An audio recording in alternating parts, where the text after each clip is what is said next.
بغیر حلالہ کے شادی رچانا۔ میں اہل سنت ہوں، میرے شوہر مجھ سے 20 سال بڑے ہیں، مجھے یہ بتایا گیا کہ وہ بھی اہل سنت ہیں۔ مجھ سے پہلے انہوں نے ایک شادی کی تھی جس سے ان کے 3 بچے ہیں۔ 2 سال پہلے میرے شوہر نے ایک لڑائی میں ایک ہی مجلس میں اسے 3 طلاقیں دے دی تھیں۔ اب تقریباً 2 سال بعد میرے شوہر نے اسی عورت سے بغیر حلالے کے کسی اہل حدیث مفتی سے فتویٰ لے کر نکاح کر لیا ہے۔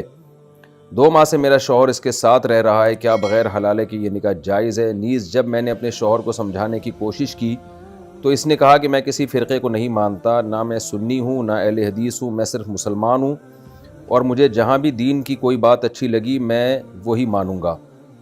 اس بارے میں میری رہنمائی فرما دیں، مجھے کیا کرنا چاہیے؟ وہ شخص نہ ہی مجھے ٹائم دے رہا ہے اور نہ ہی میرے پاس آتا ہے۔ سیالکوٹ سے کسی خاتون نے پوچھا ہے، آپ کا شوہر 100% بکواس کر رہا ہے، وہ قرآن و حدیث کو نہیں مانتا، وہ اپنی خواہشات کا غلام ہے۔ اگر وہ قرآن و سنت کو مانتا تو قرآن میں اللہ تعالیٰ نے صاف طور پہ کہا ہے کہ فَإِن طَلَّقَهَا فَلَا تَحِلُّ لَهُ مِن بَعْدُ حَتَّى تَنكِحَ زَوْجًا غَيْرَهُ۔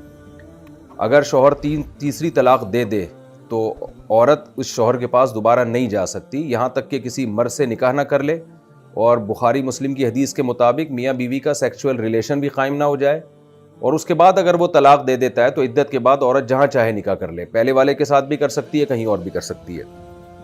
تو یہ جو اہل حدیث مفتی سے لوگ 3 طلاقوں کے بعد فتویٰ لے کے بیوی کو حلال کرنے کی کوشش کرتے ہیں، بیوی حلال نہیں ہوتی، زندگی بھر زنا کا گناہ ملتا ہے۔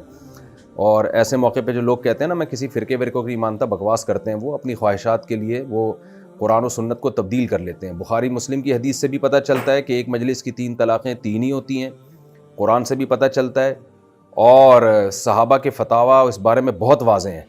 تو آپ کا میاں نہ قرآن کو مانتا ہے، نہ حدیث کو مانتا ہے، نہ صحابہ کے فتووں کو مانتا ہے، تو 15ویں صدی کے کسی مولوی کی اندھی تقلید کر رہا ہے اور لیبل اس پہ قرآن و سنت کا لگا دیا۔